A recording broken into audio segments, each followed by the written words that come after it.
Olá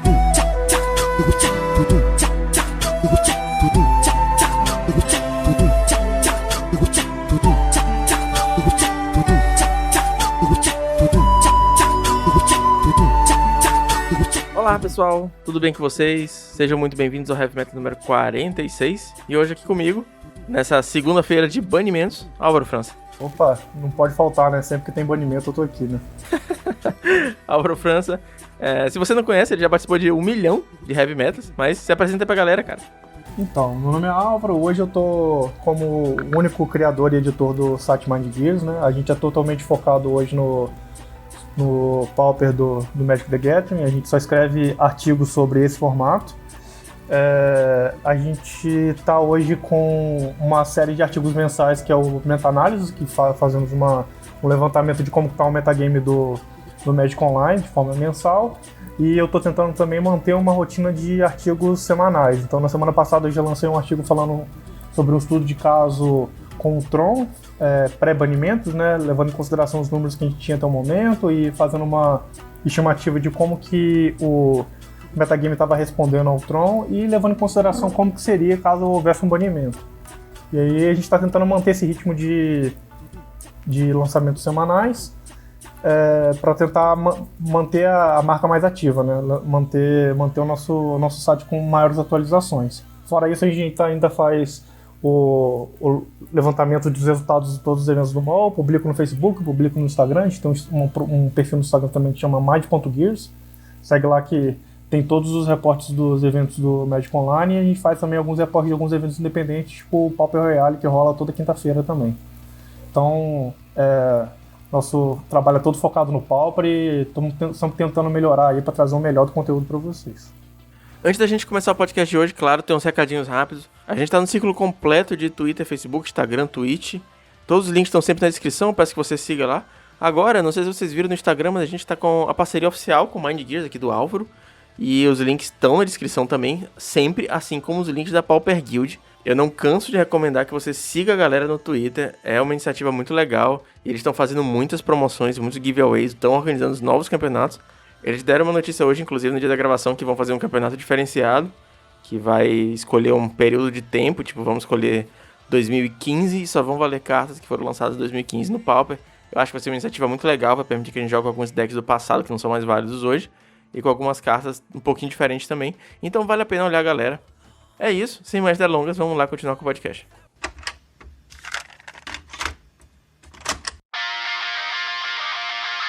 Cara, assim como a última vez que teve banimentos, a gente não vai falar do meta, porque não importa. O meta de ontem, domingo, pra hoje, segunda-feira, ele mudou. Então, decks que jogaram com sideboard X, que jogaram com sideboard Y, eles com certeza não vão ser mais os mesmos a partir de amanhã. As ligas já começaram a mudar, o challenge do final de semana com certeza vai ser outro. Então, caso você tenha curiosidade, eu vou deixar os links na descrição. E você pode acompanhar os resultados do último final de semana. Mas, em visão também, obviamente, de economizar tempo, a gente vai só pular esses resultados. Esses resultados, eles são passado agora. É de metagame que não existe mais. Tranquilo? Então, se você é jogador de Pauper, não mora embaixo de uma pedra, você já deve saber que hoje, segunda-feira, dia 13/7, também conhecido como Dia Mundial do Rock, rolou banimentos em vários formatos, inclusive no Pauper. E nosso formato foi atingido com o banimento de 2 cartas. O Expedition Map, que atingiu o Tron, e unicamente o Tron, né, o único deck que jogava com a carta. E o Mystic Santuário. Ou Santuário Místico, no caso, que a gente fala meio em português, meio em inglês, é uma merda. O Mystic Sanctuary, ele jogava em 3 decks, basicamente 4. Todas as variações de UX, né, que a gente chama, que é o Mono Blue, o R e o B. E o Familiars. Eu acho que são só esses 4 decks que o Mystic jogava. Só que ele fazia um papel super importante em todos eles. E eu vim perguntar pro Álvaro agora o que ele acha. O que ele achou, cara, desse banimento? Era o que você tava esperando? Você acha que foi suficiente? E aí eu queria ouvir suas opiniões agora. Então, se foi suficiente eu ainda não sei, né? Eu acredito que, baseado no que a gente tinha de resultado referente a todos os decks que foram envolvidos nesse banimento, eu acho que suficiente foi em parte para alguns, mas não foi para outros. No caso do Expedition Map, eu acho que não foi o suficiente, por assim dizer, pro Tron. Se o objetivo era realmente tirar o deck das paradas, né, reduzir ele em quantidade significativa no metagame, eu acho que isso não vai acontecer. Teve o impacto, claro, no baralho, porque ele vai ficar um pouco mais lento do que o normal, ele vai tender a ter mais alguns turnos de início para conseguir se construir ali no kit de usa, mas ao mesmo tempo é o suficiente para manter o deck jogando no metagame. Então eu acho que se o objetivo era realmente reduzir bastante o número de Trons no metagame, eu acho que não foi o suficiente. Mas no caso do Santuário Místico, eu acho que realmente foi assim, certeiro nos baralhos que utilizam a carta, né? Todos os X aí, como o Fernando falou, que são as variantes azuis que usavam o Santuário Místico, agora vão ficar bastante impactadas. Estava até conversando com o Fernando aqui um pouco antes da gente começar a gravar a respeito dos jogos desses decks contra o Tron, no caso, que era o deck que estava jogando contra. E a perda da recursão com o Santuário Místico é uma coisa que impacta bastante a lista, né? Porque quando você tem um recurso que, por assim dizer, pode ser infinito, porque você pode repetir aquela interação todos os turnos, você consegue levar um controle de mid-late game que agora já não vai ter mais, né?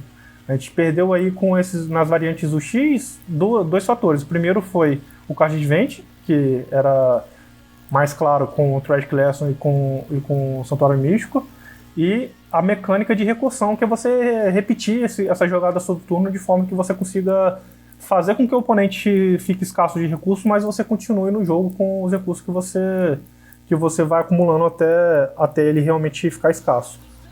Então, o Card Advent dá para controlar um pouco, né? Dá para contornar um pouco a situação, usar algumas cartas que melhoram o Card Advent do baralho, tipo o Frantic Inventory, que foi a carta que saiu agora em Core 7 2021, que é um conhecimento acumulado melhorado, né? Porque ele não conta para o cemitério do oponente e vice-versa. Então, quando você joga a carta, você não está automaticamente ajudando o oponente, como acontecia com o conhecimento acumulado.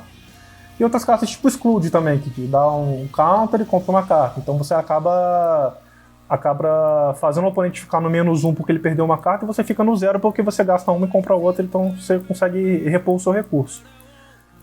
Mas na questão da recursão realmente não tem jeito, cara. Eu acho que aí perdeu bastante, tanto os UX quanto o Famílias, que foi o deck mais impactado também fora do ramo dos UX, assim, que usava o Santuário Místico, né? Sem o Santuário Místico no Famílias, agora vai ficar bem difícil dele pelo menos manter manter a recursão de jogo que ele mantinha nos primeiros turnos, e até a facilidade que ele tinha com formar o necessário para executar o combo, que agora também vai ficar impactado, né? O Santuário Místico era quase como uma Mnemonic Wall de graça, porque ela é um terreno, entra de graça e evita que você se tape inteiro com uma Mnemonic Wall, ou se tape 3, 2 manas, dependendo da quantidade de famílias que você tiver em jogo, para poder conseguir fazer o combo. Acho que nesse caso aí o Famílias foi até mais impactado do que os outros. Sobre os Famílias, só pra gente não perder o fio da meada, eu acho que o deck vai voltar a ser aquela versão antiga que jogava com pirata, que gera tesouro, aí você desvira as lands com snap, baixa o pirata e gera tesouro, e faz mana infinita dessa forma, né? Que é um deck que já existia, tem inclusive bastante gameplay dele na mão do Dragon 420 Dragon, que é o cara que era bem conhecido por jogar de Familiars. Ele tem vídeos no YouTube, mas eu vou deixar linkado aqui na descrição também. Mas, cara, não era um deck tier 1. O cara era muito bom com o deck, tanto que ele fez top 8 naquele MCQ, o Magic, o Qualifier, que teve ao vivo com transmissão do LSV. Mas é diferente, saca? É diferente de você pegar o deck e ir muito bem. É um deck que exige maestria e velocidade no mall. E é complicado, de verdade. Eu acho que ele vai voltar a ser o tier 3 que ele era, ao invés de estar ali brigando pelas cabeças. Sobre os banimentos, cara. Eu tinha uma visão, até essa tarde, de que o mapa ele ia alejar permanentemente o Tron. E eu estava errado. Basicamente é isso. Sim. Quando a galera tava falando de banir mapa, teve uma polêmica não muito tempo atrás. O produtor de conteúdo chegou aí, tem que banir Tron e tal, banir mapa. Eu pesquisei todas as cartas que buscavam terreno e eu não achei nenhuma que fosse relevante o suficiente para entrar no lugar do mapa. E eu não tinha olhado na melhor cantrip do Pauper, o Preordain. Então hoje à tarde o Entropy já fez uma live jogando com a nova versão dele do Tron. A versão tá jogando bem mais puxada pro azul, tá jogando com 4 preordenar, 2 counterspell de main deck e tudo mais. E um crop rotation só, foi um dos substitutos que a galera pensou e a carta spikeou forte no mall também. Quem comprou, ótimo, quem não vai ter que pagar quase 5 ticks agora. E, cara, a versão tá surpreendentemente boa. Ele fez um passeio na live, ele perdeu na final pra Walls, ele fez 4-1. E foi um jogo assim, tipo, muito, muito parelho. Então, complicado achar que um banimento assim do mapa vai matar o deck. Meu problema com o banimento do mapa é que você não tira o real problema. Todo mundo falava que o real problema do Tron era o lock. E você não fez nada contra o lock. Você tentou deixar o lock mais lento. Mas, cara, é um deck que tem acesso a várias cores. Você acabou de dar Bonded Ornament, Thriving Lands pra ele. Então você tá conseguindo fazer todas essas cores. E você botou Preordain. E agora é uma carta que no começo do jogo te ajuda a achar o que você precisa. Seja Lands, seja Tron Lands, seja fonte colorida. E no late game é uma carta absurda. Que tira aquela land do topo bosta. E você bota pra baixo e pega a carta que você quer. Tem uma manipulação de topo incrível que o deck não tinha antes. E Mnemonic Wall com Preordain é uma combinação absurda. De você jogar Mnemonic Wall e dar um Preordain pra já catar coisas. Então, a galera tá falando uma coisa que eu tô inclinado a concordar, que o deck, entre aspas, ficou mais forte. Porque o principal adversário do Tron no meta de semana passada eram os decks UX. Os decks UX estavam muito bons, o Scred principalmente. Só que você enfraqueceu muito os decks UX, de verdade. Você tirou totalmente a recursão dele. É um deck que eu joguei essa partida agora de tarde e eu me senti jogando 2018. Chega um momento que o R, foi a casa da partida que eu joguei, não consegue mais competir. Você tá dando flick, tá voltando com o cemitério, ele não tem mais counter, ele não tem mais um Deprive, ele não tem mais um Mystic Sanctuary com a Tragic Lesson pra ficar comprando cartas infinitas todo turno, então ele não consegue mais competir. Na real, o que eu senti foi isso. Pelo menos a versão contra a qual eu joguei não consegue mais competir. Talvez se voltar a versão de Delver e tal, uma parada um pouco mais agressiva, aí é outra história. Mas, cara, tentar fazer um jogo grind, de levar o jogo pro late game contra o Tron, hoje em dia não dá. Real. Então, eu acho que foi um banimento muito equivocado. Eu acho que mapa não era o problema. Um formato com tantas cantrips, com tantas mágicas fortes. Eu preferia muito mais se você tivesse tirado o lock com banindo Flicker, banindo Ephemerate, banindo Stonehorn. É uma coisa que eu tinha falado bastante. Fui bem vocal sobre isso. Mas, na minha visão, isso só mostra não uma luz no fim do túnel, mas mais banimentos decorrer dessa jornada. Então, minha preocupação real agora nesse caso de banimentos é esse banimento ter sido só o pico do iceberg, sabe? Hoje eles executam esse banimento no Tron que tem uma relevância aí na consistência, na velocidade, etc. Mas que de fato não atrapalha o deck como um todo de manter o funcionamento dele. E mais no futuro eles verem que isso aí realmente não foi suficiente e banirem mais uma peça. E aí bane mais uma peça que não tem resultado consistente, aí bane mais uma peça. E a gente vai entrar num ciclo de banimentos contra o arquétipo em si, que vai ser prejudicial pro formato como um todo, porque todos os jogadores que quiserem se manter no arquétipo, toda vez que ele receber um banimento, ele vai ficar com o pé atrás. Aí o arquétipo vai acabar caindo em popularidade não pela falta de capacidade dele executar um jogo bem dinâmico e tal, e ter capacidade de ganhar de certos arquétipos no metagame, mas pelo medo dos jogadores em montar um baralho e ele simplesmente ser banido depois de novo. O meu maior medo é sempre o amanhã, né? Eu sempre falo, já falei isso nos artigos que eu escrevi a respeito de banimento lá no meu site, já falo isso sempre nas comunidades que a gente faz parte, nos grupos, que o banimento sem pensar no amanhã é sempre uma muleta. Você vai criar uma forma de você mexer no metagame, mas com a necessidade de, em breve, ter que mexer novamente. Então, banir agora o mapa, eu acho que só deu uma brecha para que futuramente uma outra coisa fosse banida. A comunidade pediu muito que o ban de Ephemerate acontecesse. Isso já desde que Archon's Astrolabe foi banido, Ephemerate já era uma carta ali que todo mundo pedia que fosse banida. O problema não é o Astrolabe, o problema é Ephemerate, a ban é Ephemerate, etc, etc. Era uma coisa que era comum ouvir dos jogadores. Já falaram do banimento de Ghost Flicker também. O Bushleio também é uma carta que possibilita essa mecânica recursiva do Tron com o Mnemonic Wall e todas as outras mágicas do baralho. E já pediram o banimento até do Stonehold Dignitary, que apesar de ser uma carta de custo 4, que só funciona uma vez, com a presença de todos esses flickers, ele acaba sendo uma carta recursiva e ele acaba impossibilitando, às vezes, o jogo de alguns agros contra o Tron. Acho que a gente está na pontinha do iceberg agora. Acho que não dá ainda para relaxar.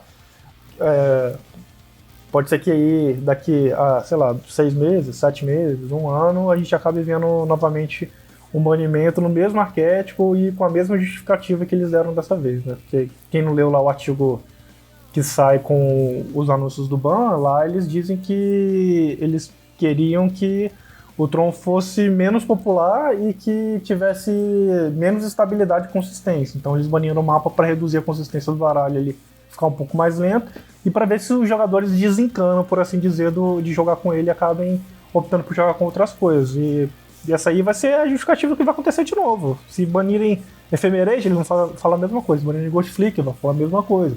E vai ser assim, eu acho que até banir Astrolands, que foi o que aconteceu com o Cloud Post na época lá que o Cloud Post foi banido. Que tinha umas justificativas bem similares ao Tron, né? Que era o abuso do Big Money e a facilidade com que você fazia aquilo com consistência.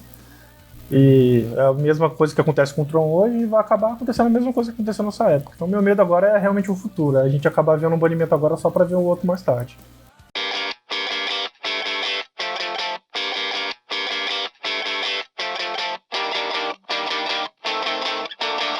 A gente tá no momento da gravação ainda bem atordoado por tudo que aconteceu. A gente tá gravando na segunda-feira e o ban saiu, basicamente há umas 10 horas, mais ou menos, por aí. Um pouquinho menos, acho umas 6 horas por aí. E a gente ainda não tem ainda listas definitivas do que vai acontecer. Esse podcast, a gente tá, novamente, fazendo 2 podcasts por semana. Esse podcast de hoje, a gente vai falar só sobre os decks afetados, o que a gente pode imaginar que as listas vão... para onde as listas vão evoluir. Mas no próximo podcast a gente vai falar sobre o resto do metagame também. Mas falando sobre o que tá acontecendo com o Tron agora especificamente, que é onde a gente tá, depois a gente fala um pouquinho dos UX. O Tron, ele tem essa versão agora que joga com Preordain. Foi uma coisa que o Birb fez, foi uma coisa que o Hellsal comentou também por aí. E ainda não se sabe se é a lista definitiva, se é a lista que de fato vai fazer os resultados e vai continuar fazendo resultados no Challenge. Mas eu gostei bastante da lista. Eu acho que o Preordain de fato é muito melhor que Ancient Stirrings. É uma carta que eu não tinha, tanto em RL quanto no MOL. Comprei hoje, em ambas as plataformas, né? Gastei uma grana, principalmente em RL, no MOL, ela bem baratinha. E eu tava pensando que de fato podia ser uma alternativa pra poder achar o Tron e tal, mas não, cara, Preordain de fato é muito melhor. Porque no early game, Stirrings cava mais fundo e vai achar a land que você quer. Mas no late game, depois já tá cheio de terreno, Preordain é incrível e o Stirrings ia ser uma carta morta. Então, o Tron tá sacrificando um pouquinho da estabilidade do early game, estão vindo umas mãos meio estranhas assim, que você olha e fala, cara, essa mão de uma ilha aí e 2 Preordain contra Spell não é Tron. Não, é Tron sim, sabe? E o deck tá jogando, eu consegui jogar contra Stomp, joguei bem, consegui botar o lock certinho. E é isso, cara, eu acho que a lista vai evoluir pra essa versão de Preordain, uma versão com mais azul. É uma lista super consistente por causa de Bond's Ornament e das Thriving Lands. Você consegue ter a mana que você precisa, na hora que você precisa, dificilmente tá faltando mana.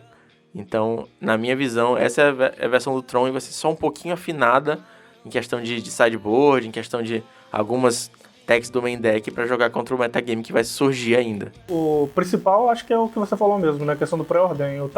Eu fiquei muito na cabeça de usar o Ancient Stirrings e o Crop Rotation, porque essas são cartas que elas já são empregadas naquela outra lista do Tron, que é o Tron bichão lá que o pessoal fala, né? Que eu chamo lá nos meus artigos de Diatron. Ele é uma lista que já usa Copper Rotation, já usa Ancient Stirrings, e a base do deck é mais fechar o Tron e fazer um bicho gigante do que o do Tron Controle, que é de você conseguir manejar melhor os seus recursos e conseguir ir minando os recursos do oponente, né? Então, como naquela outra lista lá o foco maior é fechar o Tron e conseguir executar as criaturas gigantes, ele usa o Crop Rotation, usa o Ancient Stirrings, usava o Expedition Map também, para aumentar a possibilidade de que você feche o Tron a 3 de forma fácil e consiga já meter um bicho gigante na mesa no turno 3. E aí a primeira coisa que me veio na cabeça foi o Saint-Stings e o Crop Rotation, porque essas são cartas que já são utilizadas na outra lista do Tron. Mas aí quando eu parei para analisar as conversas, né, nesses dias de banimento, como a gente faz parte de muitos grupos, eu principalmente porque eu faço parte de um monte de grupo para poder conseguir divulgar o material, etc., começa a surgir várias conversas paralelas e acompanhar todos fica difícil. Eu tentei acompanhar a maioria para ver como é que estava a discussão do pessoal, fui pro Discord também, eu li alguns servers e eu vi muito pessoal falando a questão do pré-ordem. E aí eu parei, assim, momentaneamente para poder analisar, fiz uns cálculos de chance para ver como que o pré-ordem funciona em detrimento do Saint-Stings, para ver qual que podia encaixar melhor na lista, e realmente o pré-ordem tem esse fator que o Fernando falou. No early game ele pode, assim, te dar um valor menor porque a profundidade dele é menor, né? Ele olha menos cartas, o máximo que você consegue ver de cartas dele são 3, são os 2 Scries, se você jogar os 2 pro fundo você compra cartas, são 3 cartas, e o Saint-Stings vai mais fundo, ele vai até a quinta carta, né? Você olha 5 cartas do topo e você consegue chegar mais rápido e mais fácil na late que você quer. Só que no late game isso aí fica ruim, né? Porque o Saint-Stings ele busca qualquer carta em comum, qualquer carta incolor. Então o que você vai ter de alvo para ele vai ser terrenos, prismas, bonders e eventualmente cinete, se tiver usando algum cinete na lista, que eu desconfio que não vai usar agora, mas que pode ser que surja alguma versão assim. Então, a gama de cartas que você olha com Saint-Stings no late game são cartas que você já não quer mais no late game. Provavelmente no late game você já tem bombos na mesa, você já tem Prophetic Prism na mesa, você já tem os terrenos de uso. Então são cartas que não vão te ajudar. E como o Tron tem essa característica meio canivete suíço, né, que tem um deck meio toolbox, tem muita on-off, que a gente fala que é uma cópia de várias cartas que você pode buscar com o Mystical Titis, que é o tutor do baralho. Você fica meio rendido quando você não tem o Mystical Titis. Então o Preordain também pode ajudar no late game nesse caso, porque ele pode te achar um Mystical Titis pra você achar alguma coisa, ou achar alguma coisa que você realmente está precisando. Tipo o Moment Peace, enquanto você estiver jogando contra agro, ou alguma outra carta que você sabe que, assim, apesar de ter uma só no baralho, ela é muito boa contra algum outro arquétipo. Então acho que essa questão, esse paralelo aí entre a profundidade do Saint-Stings no early game e a utilidade do Preordain no late game também foi uma coisa que eu tive que considerar aí, que realmente eu vi que é um diferencial para a lista agora. Inclusive já estou preparando, né? Eu acho que no momento que vocês escutarem esse podcast eu já vou ter divulgado, eu estou preparando um artigo para falar realmente sobre as mudanças no baralho, fiz alguns cálculos e tal de chance, etc, para mostrar como que era a chance com o Expedition Map, a chance com as cartas que estão disponíveis agora para a gente mudar, e lá eu falo bastante dessas escolhas entre Crop Rotation, Saint-Stings e Preordain. Então, se vocês estiverem quando vocês estiverem ouvindo esse podcast, provavelmente já está divulgado, então dá uma checada lá no site que vocês vão ver esse artigo, e lá eu falo bastante dessa questão do Preordain também, que é a questão que o Fernando levantou aí.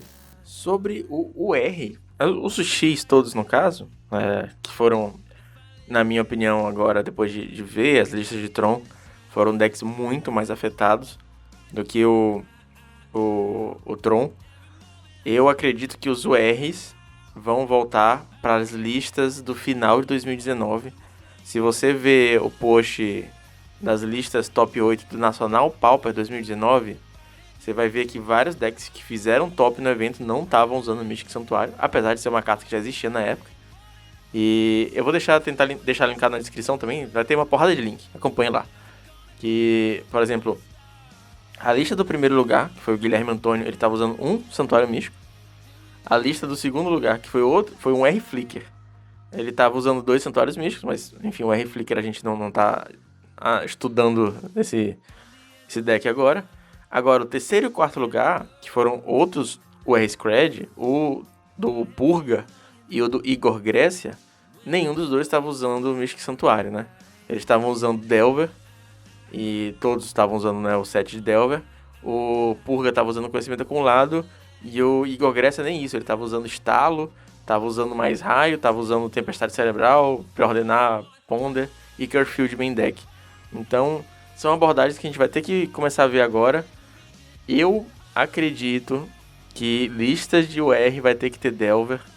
O Tron tá forte e é importante botar Delver de primeiro turno. Se você quiser ganhar, não vai dar mais para ganhar no recurso, na minha opinião. É bem possível que eu esteja errado, vamos ver como é que isso envelhece. Mas a minha opinião sobre os URs é essa. A gente vai voltar para uma lista um pouco mais tempo com mais Bolt, talvez, e com o Delver. O que você acha do R, cara? Então, o Nacional de 2019 em específico, eu joguei ele também, né? Eu joguei 2 Nacionais até então, 2018 e 2019.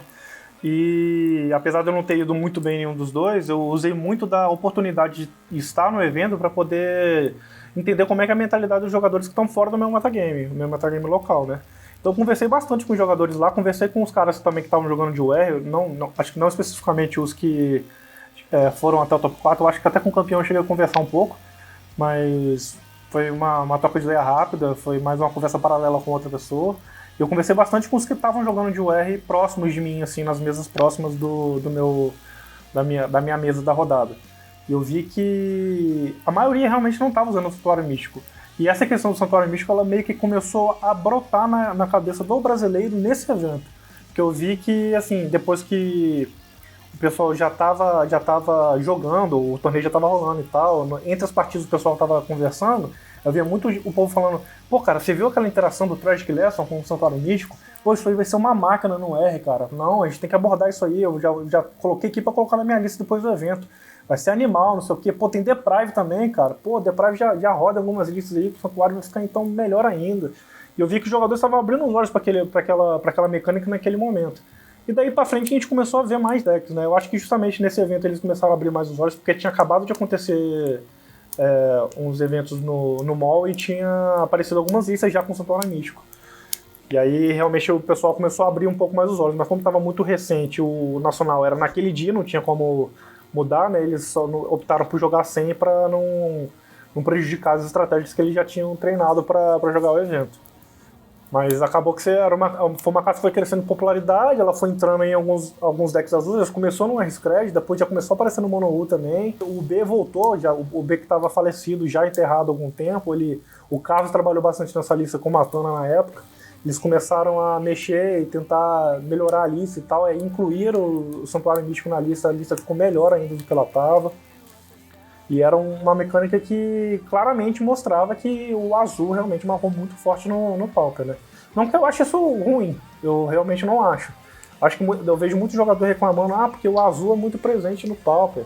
O formato Pauper tem muito da cor azul, mas é muito desbalanceado as cores. Mas eu acho que não tem que ter balanço entre as cores, sabe? Eu acho que tem que ter um balanço no metagame. Se tiver tipo X arquétipos, tiver todos balanceados, o metagame tiver diverso, pra mim, independente da cor que tiver lá, eu tô aceitando. O importante é que o metagame esteja equilibrado, não as cores em si. O azul, de fato, é uma cor que é muito forte no Pauper, principalmente porque ele tem acesso a Counter Spell e outras anulações que são de custo baixo também no formato, que também são boas, tipo Proibir, tem o Exclude, que compra carta, né? Um tempo atrás eu tava jogando Modern, eu tava tentando achar uma carta que fosse parecida com o Exclude para poder botar na minha lista e tal, e a carta mais próxima que eu achei do Exclude no Modern foi Comando Críptico, que ele te dá a chance de anular e comprar carta. Aí você faz o mesmo efeito por 1 a mais de mana, e ele tem outros efeitos óbvios lá que são mais fortes pro formato, mas não tinha uma carta com o power level específico do Exclude pro Modern. Então é uma carta que também é muito boa de anulação no formato, e tem acesso a todas as cantrips que são as melhores do jogo, né? Que é Preordem, Ponder, Brainstorm, e todas essas outras cartas que ajudam você a chegar onde você quer com o seu baralho quando você está jogando com azul. Enfim, aí esses são baralhos mid-range, o tempo que eles normalmente precisam de mais terrenos em jogo, e agora eles conseguem com... Agora não, desde sempre. Com as cantrips eles conseguem jogar com menos quantidade de terrenos. Se for olhar tipo, a lista de board, ele tem 22 terrenos. Que é um baralho também que é mid-range, não usa muito do tempo, porque ele não tem nem aceleração nem desaceleração com a lista do oponente. Mas ainda é um baralho que é mid-range também, ele usa mais terrenos. Os azuis eles conseguem usar menos justamente porque tem acesso a vários cantrips. Enfim, o azul é uma cor muito forte no Pauper, isso é indiscutível. Mas a forma como o Mystic Sanctuary trabalhava com as outras cartas é uma coisa que realmente vai deixar falta nos arquétipos. Eu acho que a maior parte dos jogos que os arquétipos azuis iam bem contra o Tron, eles tinham acesso ao Mystic Sanctuary e alguma recursão. Porque com isso você consegue brigar com os recursos do Tron, porque o Tron ele tem um recurso semi-infinito ali, né, que é recursivo, você consegue fazer Mnemonic Wall, voltar mágico, fazer de novo, voltar mágico, fazer de novo e tal. E tem como você reciclar os seus recursos. E aí, para você lutar contra essa recursão do Tron, para você acabar não perdendo em recurso, o que você fazia, você tinha recursão com o Místico Santuário e com o Tragic Lesson. Acho que isso aí vai deixar um grande gap nessas listas azuis agora. Eu acho que realmente vai ficar, como o Fernando falou, vai depender muito mais de ter um Delver na lista, de ter algum drop 1. Eu acho que o mais importante que o Delver também vai ser o Ninja. Acho que o Ninja vai ser um balizador de jogos aí com algumas listas. Eu acho que é até possível que as listas do B agora comecem a jogar mais pro lado daquele UB Fadas, que eram mais listas que o Hamura e tal jogou uns meses atrás aí, justamente para ter acesso ao Ninja. Que eu acho que vai ser um grande balizador de jogos aí agora. O Delver com certeza vai ser uma carta muito mais forte agora, porque você encerrar o jogo mais rápido vai ser melhor para você do que levar pro late game, porque o Tron ainda tem um late game nas mãos dele. E o Ninja também vai ser uma forma de você manter o seu cativamente contra o Tron sem perder os seus recursos com muita facilidade e sem precisar de uma recursão como era com o Santuário Místico. Acho que vai ficar mais ou menos isso aí. Eu tô apostando até nessas listas que usam de 5 a 6 drop 1 de criaturas para poder garantir o Ninja, e o próprio Ninja para poder garantir que no início do jogo você tem acesso a alguns recursos extras para conseguir combater ali as ameaças do Tron e até atrasar um pouco do jogo dele, né? Que os decks tempo eles têm essa característica de tentar atrasar o jogo do oponente para conseguir ganhar no pouco ali, né? De ataques menores e com mais chances de você atrapalhar o plano de jogo do oponente. Essa parte que você falou do OB é uma segunda lista que eu queria comentar hoje. Eu acho que não vai rolar de falar do Mono Blue ainda, principalmente porque ainda não surgiram nas minhas mãos muitas listas de Mono Blue. Mas tem uma lista de UB que foi o Matana que soltou no Twitter, que é mais ou menos uma visão dele sobre o que pode se tornar o UB pós-banimento. A lista estava jogando com 20 terrenos e ele carregou bastante de Totscour, cara. A ideia é tentar fazer um Gourmet cada vez mais rápido. Tá com 4 Delver também. E 4 Frantic Inventory para tentar ter card advantage. E a novidade que a gente não vê sempre é um Soul Manipulation. Soul Manipulation é aquela instante custo 3, que você pode devolver uma criatura do cemitério para a mão, ou anular magia de alvo de criatura, ou os dois, né? Você tem essa opção. Então, como a lista é bem carregada de Totscour, ele quer ter essa opção para talvez voltar um Gurmag, dar um counter e voltar um Gurmag que já tá lá no cemitério, e baixar o Gurmag de novo para ter essa vantagem de fazer esse 2x1, né? E ter um bichão na mesa e tudo mais, poder proteger. Ainda não sei qual o futuro do UB. Na minha opinião, e a minha opinião frequentemente muda e está errada, e a gente vai reavaliando quando a gente tem mais dados. Esse é um podcast bem baseado no eu acho. Então, voltando, na minha opinião, eu acho que o UB vai ficar um pouco para trás quando a gente está falando de UX. O R tem acesso a um sideboard muito forte, com Pyro e Hydro. Então, eu sei que o B tem algumas cartas incríveis também, Echo and Decay, tem o Thorn e tal, mas eu acho que nesse momento o sideboard do R faz muita diferença nas matches, cara. Um gorilazão que entra, então acho que vai voltar a ordem natural das coisas, do Scred ficar na frente do B e o B voltar a ser um deck um pouquinho mais tier 2 ali. Então, acredito que vai acontecer isso também, né?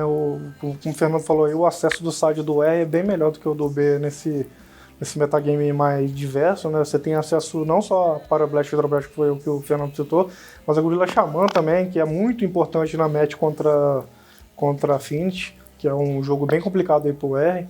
Acho que tem ainda outros acessos aí menores que são menos utilizados, mas que também fazem bastante diferença, tipo o Electric, que apesar de ter lá o Sovakit Infumes também no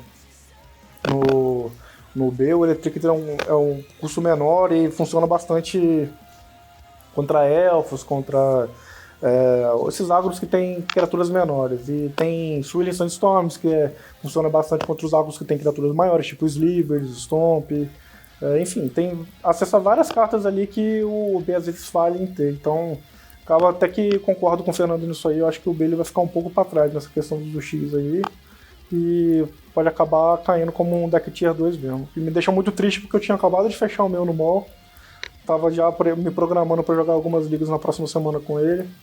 E agora eu já tô vendo que não vai rolar tanto assim. Talvez até teste aí, faça alguns jogos para poder entender de forma pessoal como é que o deck tá funcionando, mas não tô apostando, né? Muito do eu acho que o Fernando falou. Eu acho realmente que esse deck agora vai ficar um pouco pra trás no metagame.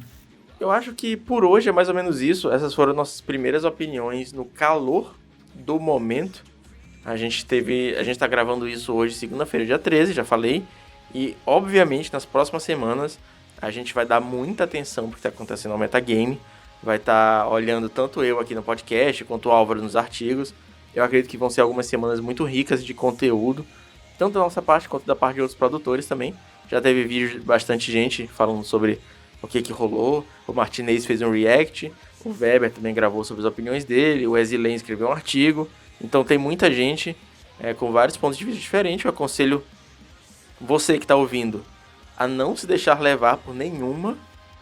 Leia todas, ouça tudo, veja os vídeos e então tire suas conclusões, jogue se possível. Eu sei que os preços no mall ficaram malucos hoje, a gente ainda não está podendo jogar IRL como a gente gosta, né? Então tente sempre pensar você mesmo, tirar suas próprias conclusões. Eu acho que é a maneira mais justa da gente conseguir debater isso com mais robustez. Então, final de Heavy Meta, indicaçãozinha de metal.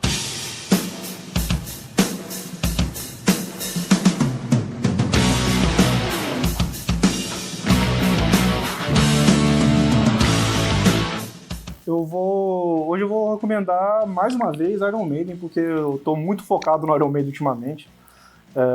Esse tempo agora que eu estou escrevendo mais artigos, jogando mais Magic e tal, eu já comentei isso no Heavy Meta passado, né, que essas épocas de Magic sempre me lembram muito Iron Maiden, porque eu escutava muito na escola na época que eu jogava.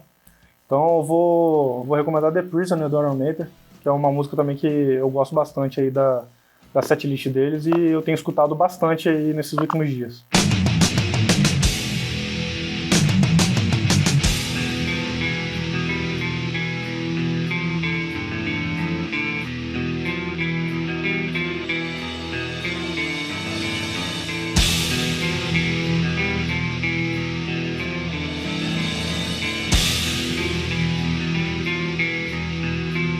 Hoje eu também vou fazer uma indicação, tempo que eu não indico nada aqui, mas eu acho que é uma música que tem um pouquinho a ver com a nossa situação que a gente está passando hoje.